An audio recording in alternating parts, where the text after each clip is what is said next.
Welcome to season 11 of the Social Work Rants podcast, providing an inside look of the social work and mental health profession, continuing to discuss social work entrepreneurship, social work being political, and the day to day aspects of the social work profession. Hope you enjoy. Hello, social workers, mental health professionals, and change agents. Welcome to another episode of the Social Work Rants podcast. I'm your host, Bash Moreno. Hope everybody's doing well. Saludos a todos. Uh, Thank you for continuing supporting the podcast. However, you listen or watch the podcast, again, appreciate all the love and support. Uh, recording this episode November 9th, literally days after the election night here in America. And I'm sharing my reaction to the election. Um, Number one, I got to start off with two local races that did not get much attention at all. Uh, we have two new mayors, both are Puerto Rican. Uh, we Puerto Ricans be taking over, y'all. We got Bad Bunny in the Super Bowl. Now we have Lancaster, Pennsylvania, and New Britain, Connecticut has elected new mayors in their respective cities. Both are Puerto Rican males, Jamie Arroyo in Lancaster and Robert Sanchez in New Britain, Connecticut. So shout out to them for winning their races. PA,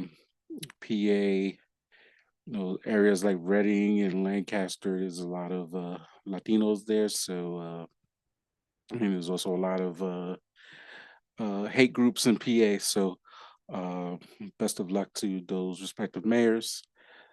Shout out to my fellow social workers and listeners out in California. Proposition 50 passed with flying colors, giving more seats potentially to Democrats seeking office, especially uh, where in Texas is there everything happening in Texas. They were losing five seats. So Governor Newsom put it on the ballot, and the voters passed for these new Senate seats to offset the losses in Texas. So that's a win. Pretty much a Democratic blue wave happened Tuesday. We got a my home city, New York City, electing Mandami as the new mayor elect, replacing Eric Adams, Mr. There's no words to describe Mayor Adams, but he's did not do a very good job. I had a pleasure meeting him. I had a great conversation on Father's Day um, earlier this year, but De Blasio did a terrible job as mayor, so and Adams just made things worse. So who knows what Mondani's going to do? I never heard of him until he ran and he decisively won the primary. And again, he decisively won the general election, beating Andrew Cuomo, the former governor, who I can't stand. So I'm glad he lost not once but twice. And Curtis Sliwa. Uh, Damn, Republicans in New York need to do a better job because Curtis is not a great candidate, and he was the Republican nominee the last two mayor elections, two out of the last three. So they need to get it together. I'm not a Republican, but they need to get it together. If you got freaking Curtis running as a Republican. Uh, Shout out to Virginia voting for a Democratic governor. And shout out to New Jersey. I did live in New Jersey for 9 years, and they elected Democratic Governor Mike Sherrill. So, is it really a Democratic wave, or people having buyer's remorse? Because why couldn't people do this last year? We could have had Vice President Harris become president, and we wouldn't be having a government shutdown going into over 40 days. Uh, SNAP benefits being cut, everything that's going on currently. Um, we probably would not be going through this. So I know the No Kings protest that happened a few weeks ago. I took it as like buyer's remorse. People continue to struggle with affordability, rent, mortgage, food, uh, gas prices, electricity is going through. And electricity is only going to get worse, especially with these data centers, AI data centers going to be built. It's going to be so your water bill and your electric bill go up as a result.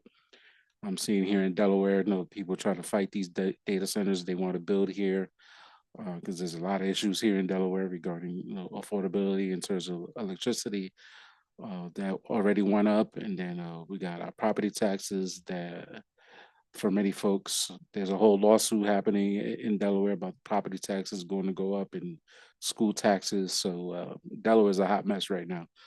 Um, but it's just a lot happening. And I was in DC a few days ago for the National Alliance for Caregiving. They had their annual summit. I had the pleasure of meeting one of my representatives, U.S. representatives, Representative Sarah McBride. Shout out to her for taking the time out to meeting with me. Like share, sharing my caregiving story, sharing how SNAP has the issues with SNAP has affected my household. Um, Luckily, I live in a state. Delaware is one of the few states in the country that are using state resources to supplement the losses of SNAP benefits. So I'm lucky to live in a state that's doing that and has a result. My dad, for example, will at least get some of his food stamp SNAP benefits for this month. So there's millions of Americans dealing with that issue. You could go back to a couple of episodes ago. I provide resources, and these are national resources that some are people recognize. Some I saw on Instagrams that's not getting publicized enough.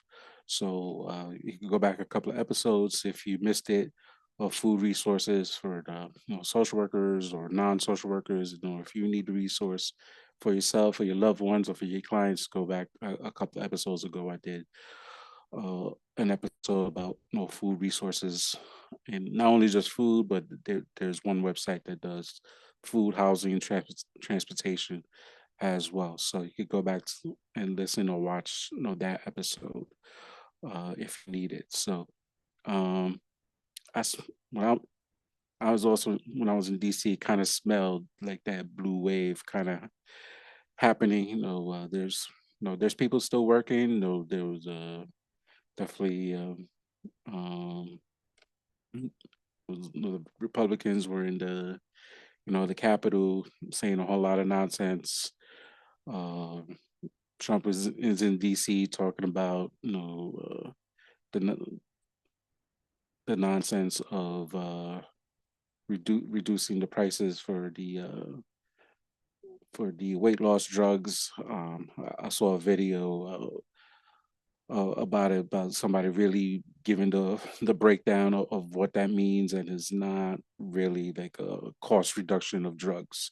Coming to find out, so Republicans are still playing games. They blame it on the Democrats. At the end of the day, our job as social workers are it's hard enough as it is, and now we're dealing with SNAP benefit cuts and reductions, and who knows how the Medicaid cuts are going to be taking effect going into next year. So our job is going to be it's hard enough as it is, and it's just going to get harder, and it's getting hard. Um, until the government really gets it together. So it's just a lot happening that I really see it more as uh, buyer's remorse more than anything else. I hope to be wrong. It I hope, really affordability is really taking a toll. America, I say it repeatedly on this podcast, is becoming unaffordable really, really fast. Um, inflation is still inflationing. Don't matter what Agent Orange is talking about. He could say whatever he want to say, but he he's doing everything else but the job to help the American people. And now he talking about some possible stimulus check, whatever. Like can't trust anything what this guy says. So he's a hot mess. Literally got people fainting during a press conference, and he's just standing there doing a whole lot of nothing, like he's been doing these last 10 months for us, the American people. Just a hot Cheeto mess. That's all he is. Um, I'm curious to see what Mondani does in New York. Uh, talking about freezing the rent. I'm very skeptical about that. Now I read a couple of articles. Now I did go to his website. I saw a couple of articles of whether he could actually do that.